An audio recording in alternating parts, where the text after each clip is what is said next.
எல்லோரும் எப்படி இருக்கீங்க? நல்லா இருக்கீங்களா? இன்றைக்கி எங்கள் ஃப்ரெண்டு வந்து அவங்க வீட்டில் காய்ச்சிச்சின்னு சொல்லிவிட்டு ஒரு 4 கத்திரிக்காய் வந்து கொடுத்தாங்க.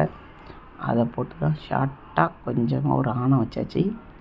கத்திரிக்காய், வெங்காயம், பூண்டு, தக்காளி எல்லாத்தையும் போட்டு வழக்கம் போல் வதக்க வேண்டியது தான். ஃபோனில் கொஞ்சம் டிம் ஆகிடுச்சு.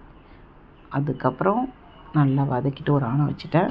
இன்றைக்கி சிகப்பரிசி சோறு தாங்க செஞ்சேன். காலையிலே ஊற வச்சுட்டேன். ஒரு 20 விசில் விட்டு அந்த சோறு வந்து அவ்வளோவா குழையில. சூப்பரான கத்திரிக்காய் ஆணம் சோறு பாருங்கள், சூப்பராக இருந்துச்சு. இந்த சோறு டேஸ்ட்டு பார்க்கவே எவ்வளோ அழகாக இருக்குன்னு. அப்புறம் நார்த்தவர்க்காய் செஞ்சு அந்த வீடியோ போடுறேன் பாருங்கள். எனக்காக கொஞ்சோண்டு வெள்ளை சோறு. இந்த அரிசி வந்து நல்லா சாப்பிட்றதுக்கே டேஸ்ட் நல்லா குழகுன்னு சூப்பராக இருந்துச்சு. உங்களுக்கு பிடிச்சா லைக் பண்ணுங்கள்.